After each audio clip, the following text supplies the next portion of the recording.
Muchas gracias, Cori, por tus palabras. Y ya vamos a dar paso porque Cori es catalana, pero ha sido británica en la puntualidad. Son las 11:15, o sea que muy bien, muy bien.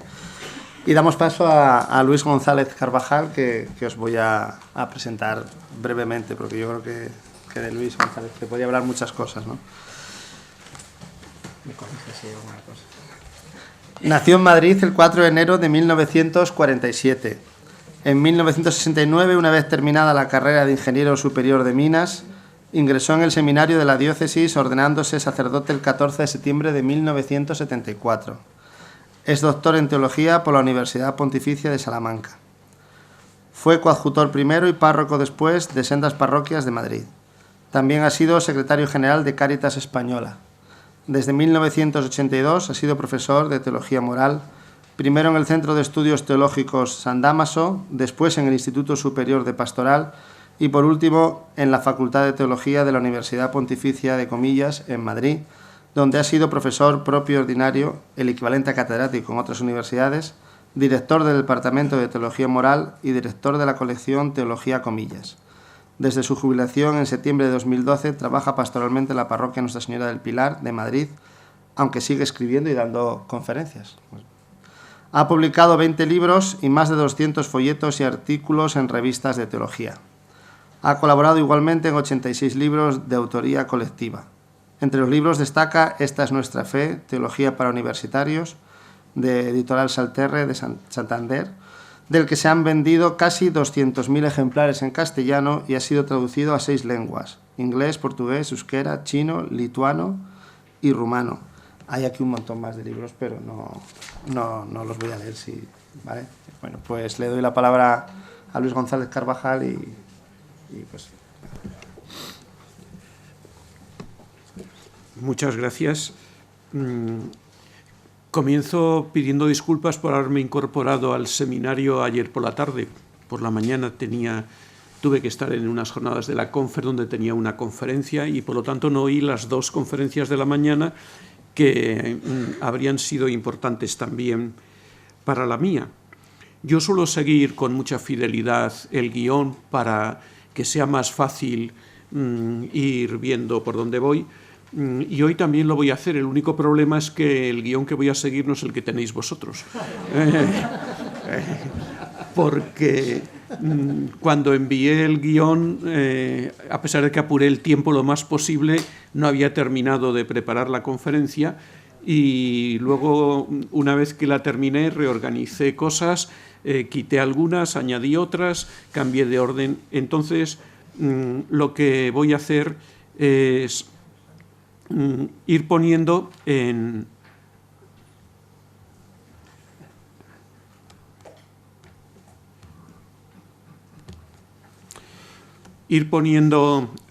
la pantalla las diapositivas, primero en esta inicial solo para que veáis los 6 puntos que va a tener el guión. Luego cada uno de los puntos lo iré poniendo con su desglose.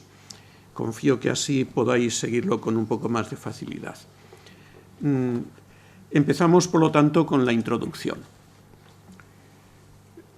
Es sabido que en el fracaso de la economía soviética fueron muy importantes los continuos estrangulamientos que se producían en la actividad económica como consecuencia de que las empresas no recibían en el momento que establecía el plan quinquenal los suministros que otras empresas debían hacerles llegar según el mismo plan quinquenal, y los retrasos. Entonces, bueno, pues decía Nikolai Bukharin que era muy difícil edificar viviendas con ladrillos que todavía no se han construido.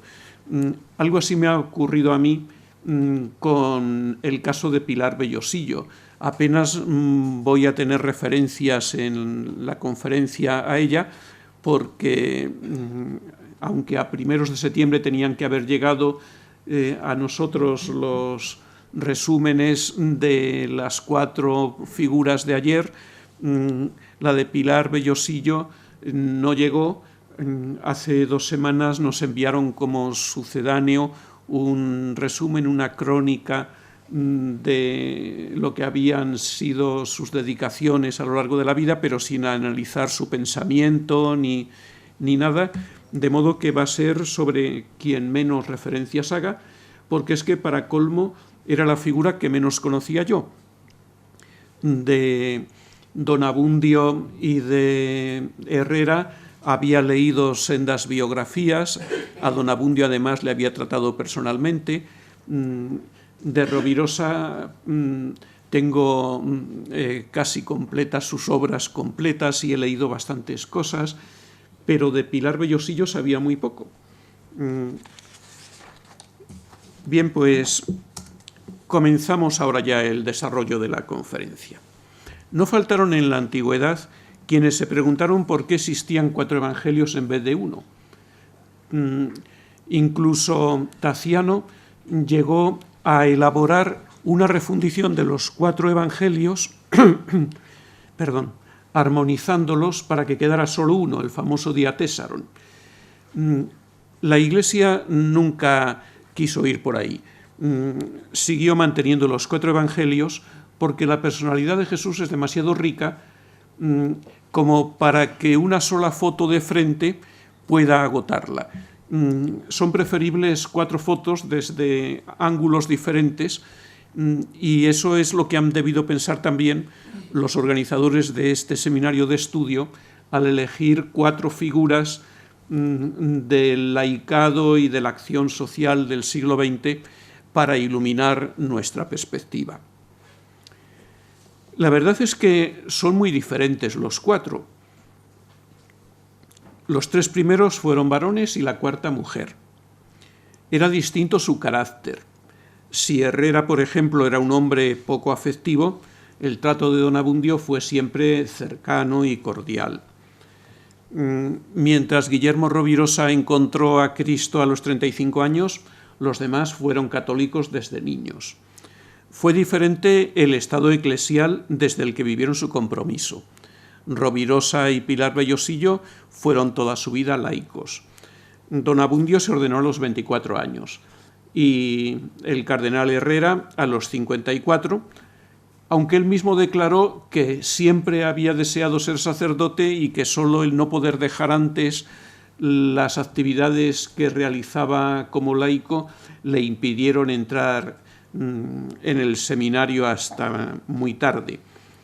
Lo llamativo, cuando contemplamos su obra desde la perspectiva que dan los años, es que la primera parte de su vida, la que vivió como laico, es indiscutiblemente la más fecunda y la más auténticamente renovadora. No confío que no influyera solo el haberse ordenado sacerdote, sino también el cambio de régimen, la primera parte en los años de la República y la segunda parte en los años de Franco. Y como veremos enseguida, los 4 orientaron su compromiso social y político con estilos y estrategias muy diferentes, incluso explicitando en algunas ocasiones las diferencias que había entre ellos. Es Dios quien ha querido que no haya 2 seres humanos iguales. Cada uno de nosotros somos únicos e irreemplazables para Él y hemos venido al mundo con una vocación diferente. Un antiguo alumno mío, Alonso Busto, escribía en su tesina de licenciatura: «Se ha producido este hecho único e irrepetible que es mi vida. Nadie antes de mí ha sido igual que yo, ni lo será nunca. Nadie verá jamás el mundo con mis ojos. Nadie acariciará con mis manos ni rezará a Dios con mis labios. Nadie amará con mi corazón. Mi vida es insustituible. Es tarea mía y solo yo la puedo vivir. Si yo no lo hago, quedará para siempre sin hacer. Habrá en la creación un vacío que nadie podrá llenar». Esto me parece que es importante para contemplar a nuestros 4 testigos. El vacío que llenó uno no lo llenó otro y ninguno sobra. Si Dios ha querido hacernos diferentes unos de otros, nosotros debemos ver el pluralismo como un don de Dios y no pretender que todos sean iguales a nosotros. Con uno como yo basta, no hace falta que haya más gente. En la Iglesia, cada individuo no es una masa de 1 millón dividida por 1 millón, como decía Koester que pasaba en los países comunistas. Y en los ejercicios espirituales ignacianos, ayer alguien me felicitó por la elección del Papa Francisco y dije, yo no soy jesuita. Todo el mundo me confunde con jesuita, nadie con teatino o con no sé qué. Bueno, pues en los ejercicios espirituales ignacianos, la primera semana, como sabemos, se centra en vencer el pecado y la segunda en el seguimiento de Jesús. Y la primera semana termina con una pregunta que en el ejercitante es una formulación de un deseo muy profundo. ¿Qué debo hacer por Cristo a partir de ahora? A la que Jesús responde, dice San Ignacio, siempre a cada uno en particular. Por tanto, cada uno de nosotros podrá sentirse más cercano a uno u otro de los 4 testigos, pero sin olvidar que Dios no llama a todos por el mismo camino y alegrándonos de que haya otros a los que ha llamado por otro camino. Fe cristiana y compromiso sociopolítico.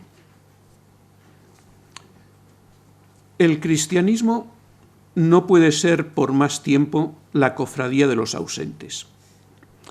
Los 4 testigos que venimos considerando estos días lo comprendieron perfectamente y encarnaron esa nueva espiritualidad que Rauschenbusch, un teólogo baptista que ejerció siempre en Nueva York, pero de ascendencia alemana, decía en un libro publicado en 1907, la ascética cristiana llamó malo al mundo y lo abandonó. La humanidad está esperando un cristianismo revolucionario que llame malo al mundo y lo cambie. Pues los 4 testigos entendieron eso perfectamente. En efecto, había estado muy extendida una espiritualidad que, centrándose en Dios como el único absoluto, devalúa el mundo, la historia y el hombre mismo.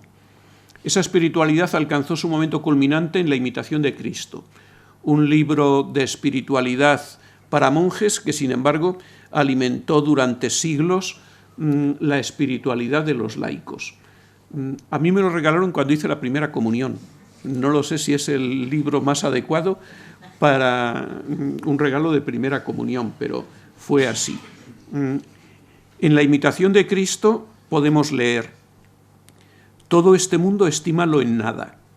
Has de alejarte de amigos y conocidos para poder conservar tu espíritu libre de todo solaz temporal. La gracia renuncia a las criaturas y se inhibe del mundo. Bueno, perlas como estas podría multiplicar muchísimo más, basta con estos ejemplos. Para esa espiritualidad a la que me estoy refiriendo, la vida aquí en el mundo no era verdadera vida. La auténtica vida era la de después de la muerte. Ese terrible diagnosticador que fue Nietzsche decía que el cristianismo es platonismo para el pueblo.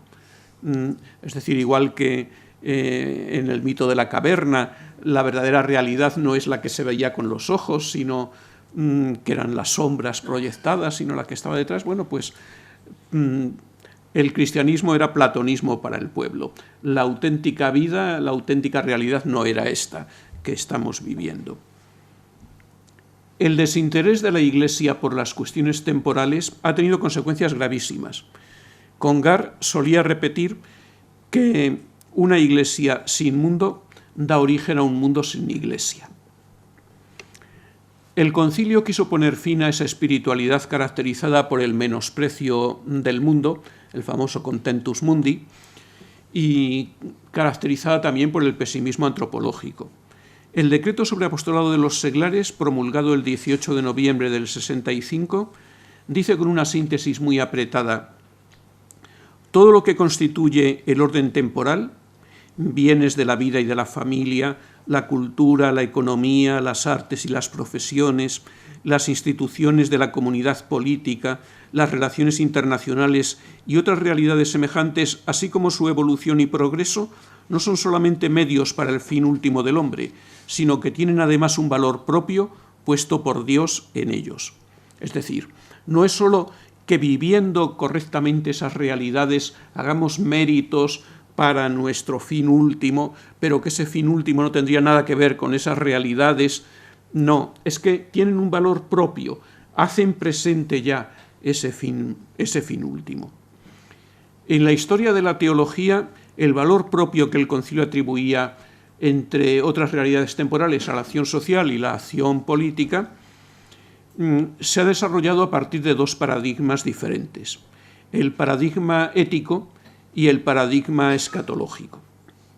Empecemos por el paradigma ético. Esta es la tradición que podríamos llamar aristotélico-tomista. Preconiza el compromiso social y político desde la ética, viendo en dicho compromiso una mediación del amor cristiano que nos permite construir un mundo mejor y más justo para nuestros hermanos. En este sentido, se habla de la caridad social y la caridad política. Leo solo un párrafo de Juan Pablo II entre los bastantes que se podrían elegir sobre la caridad social y política. Es de un discurso a la Asamblea General del Consejo Pontificio Justicia y Paz en el año 2004. Esta es la hora de la caridad, también de la caridad social y política, capaz de animar con la gracia del Evangelio las realidades humanas del trabajo, de la economía, de la política, diseñando los caminos de la paz, de la justicia y de la amistad entre los pueblos. ¿Qué es eso de la caridad social y política? Que la vivieron nuestros 4 testigos. A la pregunta del doctor de la ley, ¿quién es mi prójimo?, se puede contestar: mi prójimo es fulano de tal que se ha quedado en la calle o que tiene un contrato basura. Y en ese caso, la caridad se manifestará en una caridad interindividual con fulano de tal. Es una cosa entre él y yo. Pero también podemos responder, como hacía un viejo artículo de Cheny, Las masas humanas, mi prójimo, diciendo: mi prójimo son los casi 6 millones de españoles que están en paro. Y en ese caso, la caridad se manifestará en una caridad social y política. O son los millones y millones de personas que pasan hambre en el mundo. Entonces será una caridad social y política. Por ejemplo, en el caso de Don Abundio, manifestaciones de caridad social fueron las viviendas, créditos, comedores, cooperativas, clínicas, residencias para veranear, etcétera, que Hermandades ponía a disposición de los afiliados. Manifestaciones de caridad política fueron, en cambio, los llamamientos al compromiso sindical e incluso político que hacía frecuentemente a los militantes. Evidentemente son mediaciones de la caridad, tanto la caridad interpersonal como la caridad social y la caridad política. Amamos al prójimo tanto a través de unas relaciones cortas de individuo a individuo, como a través de unas relaciones largas, a través de los compromisos sociales, políticos, de las estructuras. ¿Acaso sería caridad pasar todos los meses una determinada cantidad a alguien que está sin trabajo y sin otros ingresos, y no sería caridad luchar en el Parlamento para que a todos los que están en esa situación se les garantice una renta mínima todos los meses con cargo a los presupuestos generales del Estado? ¿Acaso sería caridad curar a los combatientes heridos y no sería caridad luchar para que termine la guerra y no haya más combatientes heridos? Esas son formas de caridad social y política. El paradigma escatológico es a partir de la teología del reino de Dios. Este sería el paradigma del agustinismo político en la Edad Media y en nuestros días de la teología política de Metz y de las teologías de la liberación. Es decir, vincular el compromiso social y político con el reinado de Dios. En esencia, se trata de comprender que el reino de Dios no es otro mundo, sino este mundo transformado en otro. La palabra griega que se utiliza en griego para hablar de la novedad, las palabras, en castellano pues es nuevo y ya está. En griego hay dos, neos y kainos. Neos denota algo completamente distinto. Kainos denota algo transformado, cambiado, nuevo, en el sentido de que lo que ya es empieza a ser de otra forma. Por ejemplo, si yo me compro un coche nuevo, en griego utilizaría neos, porque ese coche no es el de antes, es otro. Si yo tengo una experiencia vital que me transforma interiormente y hace de mí un hombre nuevo, en griego lo diría con kainos, porque soy el de antes, pero ya no soy como antes. Bien, pues en el Nuevo Testamento, siempre que se habla de los cielos nuevos y tierra nueva, etc., siempre se utiliza kainos, nunca neos. No es otro mundo, sino este mundo transformado en otro. El fin del mundo no supone destrucción, sino transformación planificadora. En los documentos del concilio se habla siempre de renovación, transformación, transfiguración, consumación, y no de una nueva creación de la nada. No es que Dios destruya este mundo y cree otro en el que nosotros no habríamos tenido ni arte ni parte y que simplemente seríamos beneficiarios de esa nueva creación. Nos gustaría saber cómo será el mundo después de esa transformación, pero eso es tan imposible como saber cómo serán nuestros cuerpos después de la muerte. Es la misma lógica en ambos casos. Seremos nosotros, pero no como ahora. Será el mundo, pero no como ahora. Algo completamente distinto que no somos capaces de imaginar porque naturalmente no tenemos otras experiencias ni por lo tanto otras palabras que las que utilizamos para designar este mundo. Pero esto ya basta para dar sentido último a nuestro compromiso por cambiar el mundo y mejorarlo. Con ello no estamos fabricando el reino de Dios. El reino de Dios es obra de Dios. Pero estamos, con palabras de la Gaudium et Spes, preparando el material del reino de Dios. A mí me resulta muy sugerente porque es lo mismo que hacemos con la Eucaristía. Nosotros no podemos hacer presente a Cristo en el pan y el vino, pero tenemos que traer el pan y el vino, que es fruto de la tierra y del trabajo humano. Y el Espíritu Santo transformará eso que nosotros hemos hecho, el pan y el vino, haciendo presente ahí a Cristo. Y si nosotros no llevamos el pan y el vino, no hay Eucaristía, no se hace presente Cristo. Si nosotros no mejoramos, no transformamos el mundo, no le dejamos material a Dios para transformarlo Él y planificarlo y hacer presente la plenitud del reino. Por eso pudo decir el Concilio Vaticano II que la esperanza escatológica no merma la importancia de las tareas temporales, sino que más bien proporciona nuevos motivos de apoyo para su ejercicio. Nuestros 4 testigos lo habían comprendido perfectamente. Sin embargo, se da la paradoja de que aun cuando sea a través de la fe, impulsados por la fe, como ellos y muchos llegan al compromiso sociopolítico, con bastante y desgraciada frecuencia, el compromiso sociopolítico acaba siendo después una amenaza para la fe, y frecuentes son las crisis de fe de los cristianos comprometidos. En el discurso de Juan Pablo II que cité antes, continuaba él diciendo: «Esta es la hora de un renovado periodo de santidad social, de santos que manifiesten al mundo y en el mundo la perenne e inagotable fecundidad del Evangelio». Pero desgraciadamente la experiencia pone de manifiesto que muchas veces el compromiso social y político, en vez de llevar a la santidad social, conduce a un enfriamiento e incluso a una pérdida de la fe. 3 suelen ser las causas más importantes.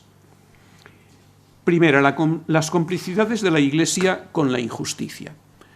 El militante que está trabajando codo a codo con otros que no son creyentes se escandaliza frecuentemente, y los que le rodean se encargan de recordárselo con desgraciada frecuencia, que muchas veces el conjunto de los cristianos están alimentando precisamente esos planteamientos conservadores contra los que ellos están luchando. Otras veces tienen la sensación de que las autoridades de la Iglesia juegan todas las cartas para no perder nunca. Decía Rahner que la Iglesia ha dicho su crítica a los poderosos de esta tierra demasiado suavemente, de tal manera que más bien parecía como si quisiera procurarse un alibi sin entrar de veras en conflicto con los grandes de este mundo. En otras ocasiones descubren con dolor que a la hora de la verdad las autoridades de la Iglesia solo se emplean a fondo cuando se trata de defender los derechos corporativos de la Iglesia, pero muchísimo menos cuando se trata de defender los derechos de los pobres.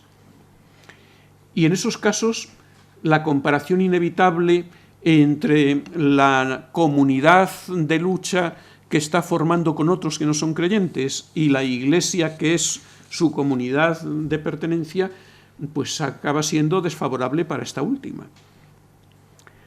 También puede provocar una crisis de fe la embriaguez que provoca el poder, la famosa erótica del poder. Sin duda, la pasión por el poder forma parte de la patología de la política, pero el caso es que se da con mucha frecuencia. Es muy fácil comprender por qué el poder embriaga a los hombres. Tienen la sensación de estar haciendo historia, de que todo el mundo se pliega a sus órdenes, etc. Y se da un proceso que más o menos es, primero, se busca el poder como un medio para hacer presente el modelo de sociedad que yo creo humanizador, y lo hago con el mayor desinterés. En un segundo momento empieza a buscarse el poder como un fin en sí mismo, porque se descubre que es agradable. Decía Sancho Panza, antes de entrar a gobernar la ínsula de Barataria, que es bueno mandar, aunque sea un hato de ganado. El último paso es considerar el poder como el fin supremo de la vida, ya no un fin que se busca por sí mismo, sino el fin supremo de la vida al que se pueden sacrificar todos los demás.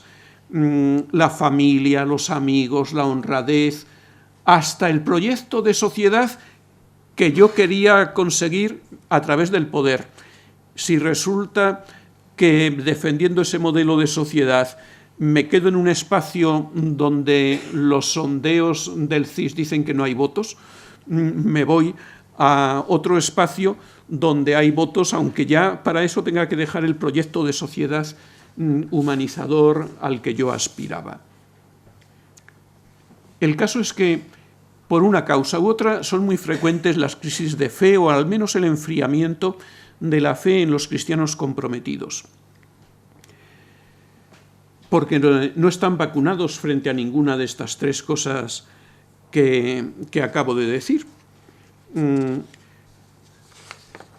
Evidentemente, no todos tropiezan en esas tres piedras. Evidentemente, nuestros 4 testigos no tropezaron en ellas. No solo mantuvieron la fe, sino que 3 de ellos están en proceso de beatificación. Los 4 son un ejemplo de esa santidad social que reivindicaba Juan Pablo II en el discurso que acabo de decir. Y además, para defender a quienes les seguían del peligro que estoy comentando, previeron medios para vacunar frente a esos problemas. Pensemos, por ejemplo, en los cenáculos de Don Abundio o en la encuesta de revisión de vida de Rovirosa, que en mi opinión es un magnífico medio para lograr una síntesis vital de fe y de vida. Que eso me lo he saltado en el guión. Decía que es que muchas veces el cristiano tiene la sensación de que por una parte va su compromiso social y político, que le llena mucho, y por otra parte va su vida eclesial, pero que no tiene mucho que ver lo uno con lo otro. No acaba de ver cómo tender puentes entre los sacramentos que celebra, entre la palabra de Dios que escucha, y el compromiso que tiene. Y entonces, claro, pues vivir así, escindido, eso es un poco esquizofrénico y se puede acabar perdiendo el compromiso. Bueno, pues me parece que el método de revisión de vida es, de Rovirosa es un medio magnífico para lograr esa síntesis de fe y vida, para lograr iluminar con la palabra de Dios los acontecimientos y el compromiso que se está viviendo, sin que parezca que eso es un pegote que no tiene nada que ver con lo otro. Los 4 testigos tuvieron diferentes posicionamientos sociopolíticos. Rovirosa se posicionó claramente más a la izquierda que los demás. Estuvo matriculado, por ejemplo, durante un curso en el Instituto Social Obrero, una de las muchas obras promovidas por Herrera, que funcionó solo entre 1932 y 1936, pero según García Escudero le pareció sin garra. Más duro fue el juicio de Ángel Ruiz Camps. La experiencia, dice, no pudo ser más negativa en cuanto al valor social y cristiano de aquellas enseñanzas. En cuanto a don Abundio, ante las acusaciones sobre la forma de actuar de hermandades que nos recordaba ayer José Damián, que servían para limar las uñas de los militantes y perder la garra necesaria en todo apostolado seglar, o también que no conspiraba contra el régimen en la clandestinidad, se limitaba a responder que no todos los carismas se reparten por igual. De modo que hay diferentes posicionamientos sociopolíticos en nuestros testigos. Esas diferencias se deben a que ni la Biblia ni la doctrina social de la Iglesia ofrecen una estrategia precisa, sino una serie de exigencias éticas definidas, eso sí, con absoluta claridad: el respeto a los pobres, la defensa de los débiles, la protección de los extranjeros, la desconfianza frente a la riqueza, la condena del dominio ejercido por el dinero, la destrucción de los poderes totalitarios, etc. Pero claro, solo con eso no se prepara un programa para presentarse a unas elecciones. Hace falta después traducir todo eso en una estrategia concreta que permita hacerlo realidad. Y para establecer esa estrategia, los cristianos necesitamos echar mano, como cualquier otro mortal, de los instrumentos de análisis social y de los conocimientos técnicos que la humanidad ha ido acumulando a lo largo de su historia. Por suerte o por desgracia, ni los instrumentos de análisis social ni esos otros medios técnicos tienen una objetividad semejante a las matemáticas. Entran dentro todos ellos de lo razonable, defendible, pero también de lo opinable, discutible, de modo que no hay una opción, una estrategia que se pueda considerar ni la única posible para el cristiano, ni la única científica, entre comillas. Esa es la razón por la que, aun compartiendo las mismas metas últimas, como decía Pablo VI, una misma fe cristiana puede llevar a compromisos diferentes. No voy a leer 2 textos de León XIII por falta de tiempo. También el Vaticano II afirmó: muchas veces sucederá que la propia concepción cristiana de la vida inclinará a algunos creyentes, en ciertos casos, a elegir una determinada solución, pero podrá suceder, como sucede frecuentemente y con todo derecho, que otros fieles, guiados por una no menor sinceridad, juzguen del mismo asunto de distinta manera. En estos casos de soluciones divergentes, aun al margen de la intención de ambas partes, muchos tienden fácilmente a vincular su solución con el mensaje evangélico. Entiendan todos que en tales casos a nadie le está permitido reivindicar en exclusiva a favor de su parecer la autoridad de la Iglesia. Me temo, sin embargo, que el principal problema en nuestros días no es el de la falta de pluralismo que criticaba Pablo VI o el Vaticano II, sino el exceso de pluralismo. En estos momentos encontramos cristianos desde la extrema derecha hasta la extrema izquierda, con lo cual da la sensación de que el Evangelio es la salsa que va bien con cualquier menú, que cada uno busca por ahí, cada uno sabrá dónde, los elementos con los que compone su compromiso y después les echa una salsa cristiana para darle un toque, pero que en el fondo aporta poco la salsa. Por eso el texto que acabamos de citar del Vaticano II continuaba así. Creemos además que en algunos casos extremos la jerarquía de la Iglesia no debería... me he saltado unos renglones. Continuaba así. Procuren siempre hacerse luz mutuamente con un diálogo sincero, guardando la mutua caridad y la solicitud primordial por el bien común. Un seminario como este puede ser un intento de hacerse luz unos a otros ante compromisos que son diferentes. Pienso que en algunos casos extremos la jerarquía de la Iglesia no debería dudar en desautorizar determinadas opciones diciendo, miren ustedes, esto no puede salir de ningún modo de los principios evangélicos y de la doctrina social de la Iglesia. Una cosa es el pluralismo legítimo y otra cosa es defender lo que están ustedes defendiendo.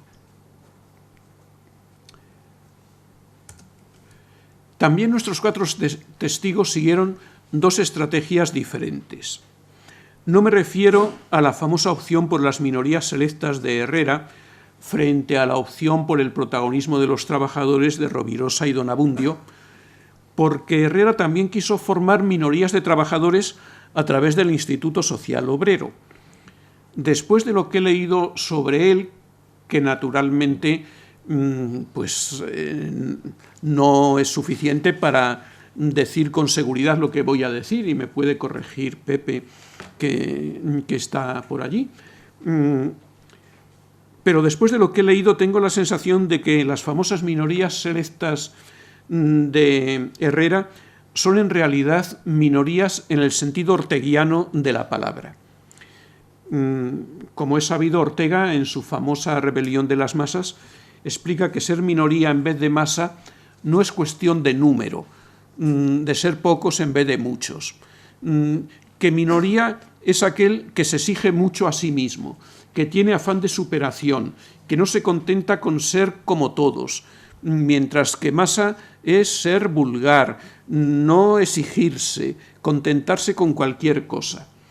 Y pues con lo que he leído tengo la sensación de que las minorías de Herrera, las minorías selectas de Herrera, son minorías en el sentido orteguiano de la palabra, que a través de esa minoría primera que son los propagandistas se multiplica luego en las minorías selectas que quiso formar entre los periodistas con la Escuela de Periodistas, de Periodismo, entre los universitarios con el Centro de Estudios Universitarios, entre los sacerdotes con las escuelas sacerdotales, entre los obreros con el Instituto Social Obrero, o sea, no minoría en el sentido de unas élites, que es lo que solemos pensar. Por eso no me refiero, al hablar de 2 estrategias diferentes, a lo de las minorías o el protagonismo del pueblo, sino a la presencia cristiana desde espacios propios o desde espacios comunes. Ahí sí que veo una estrategia completamente distinta, o al menos muy distinta, entre nuestros testigos. Evidentemente, Herrera promovió muchísimas obras de inspiración cristiana. Pensemos, por poner solo unos ejemplos, en el debate y el ya, en el Centro de Estudios Universitarios, en la Escuela de Periodismo.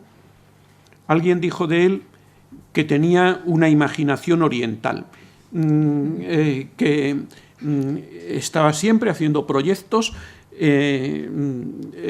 inventando cosas que luego la mayoría de ellas acaban funcionando. En cambio, Rovirosa, en vez de promover obras de inspiración cristiana, en vez de promover obras de inspiración cristiana, prefirió trabajar junto a los que no eran cristianos, mezclándose con ellos igual que el fermento se mezcla con la masa. Lo mismo hacen los militantes de hermandades, los militantes. La cuestión que yo quería haber analizado ahora es si conviene o no que los cristianos se hagan presentes en la sociedad a través de unos espacios propios o bien insertándose en los espacios comunes abiertos a todos. Porque cada una de esas estrategias tiene sus ventajas y sus inconvenientes. Pero no estoy calculando el tiempo igual de bien que Cori y voy a tener que saltarme la mayor parte de esto. Creo que todo entra dentro de lo oportuno pastoralmente en cada situación concreta. Es decir, aquí no es una cuestión de ética, de que un camino sea éticamente bueno y otro éticamente malo. Los dos son perfectamente legítimos, tanto desde el punto de vista ético como desde el punto de vista democrático. La cuestión es de oportunidad pastoral, que puede ser en una situación determinada que aconseje hacia los espacios propios, en otra distinta hacia los espacios comunes. Y entonces, razones para promover espacios propios. Primero, suplir las carencias de la sociedad. Lo voy a decir todo esto casi taquigráficamente. Es decir, allá donde la sociedad no esté en condiciones de prestar unos determinados servicios, cuestionar, tenía que haber clarificado antes los términos. Es que cuando veo que... pues nada, no clarifico los términos.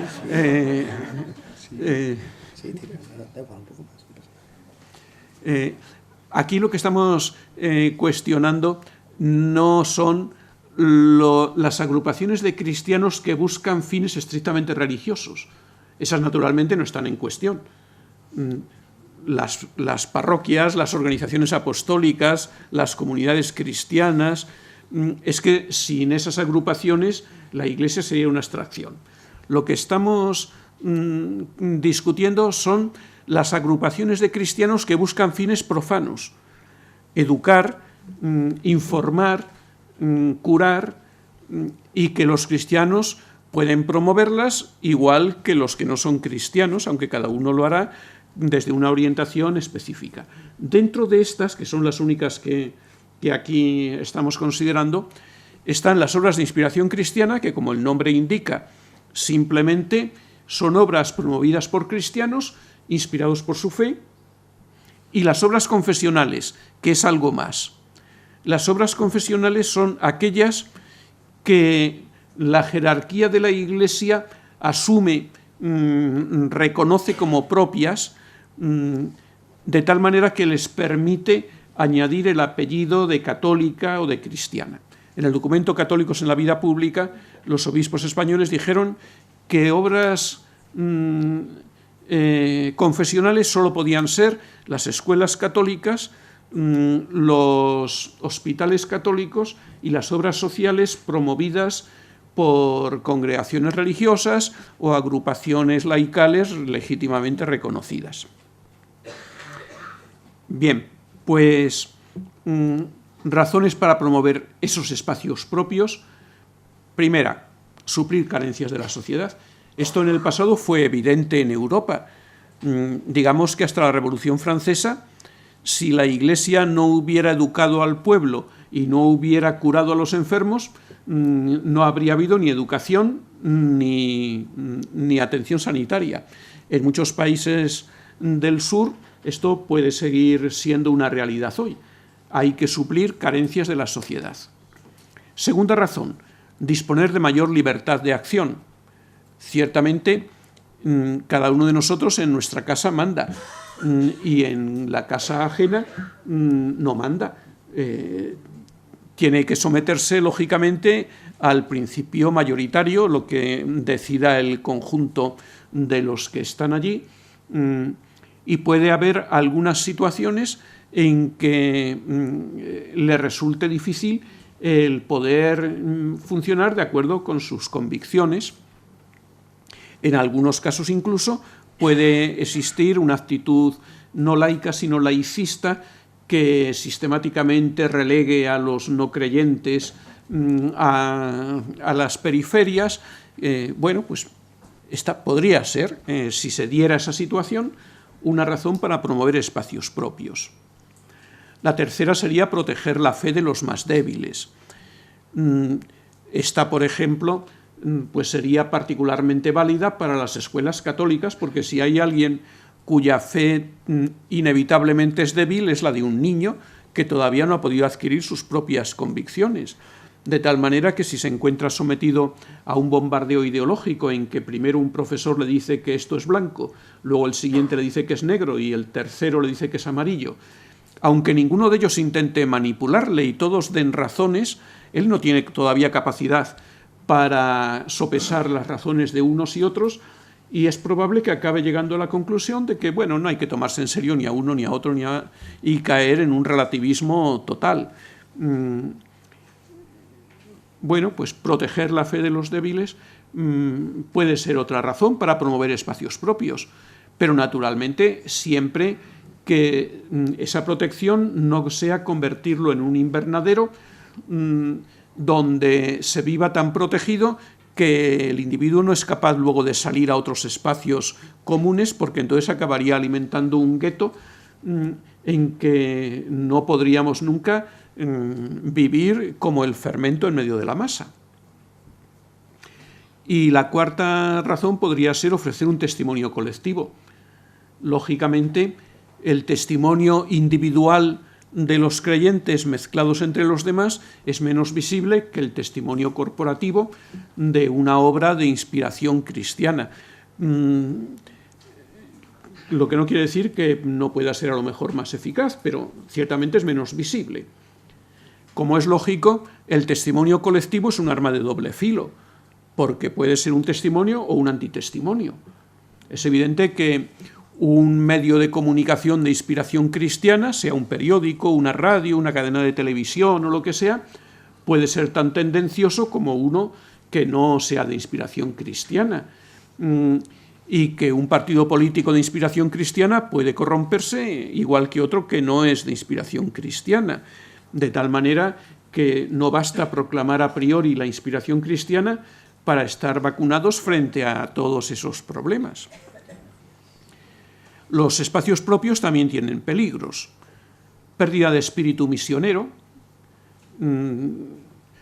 Ebeli lo dijo de una forma muy gráfica. Estas cosas son bastante delicadas y tenía que haberlas podido tratar despacio, y así lo hago sin ningún matiz, pero bueno, pues Ebeli decía de forma muy gráfica: si yo tengo la suerte de nacer en una maternidad cristiana, siendo atendida mi madre por una comadrona cristiana, y enseguida paso a un jardín de infancia católico, y después estudio en un colegio católico, a continuación en una universidad católica, después me afilio a un sindicato y a un partido político de inspiración cristiana, y leo solamente prensa cristiana, pertenezco a una cooperativa cristiana, y me caso con una cristiana practicante, y cuando llegue el momento de entregar mi alma a Dios, consigo hacerlo en un hospital católico entre los brazos de una enfermera católica, se ha cumplido el milagro de que el fermento jamás haya entrado en contacto con la masa.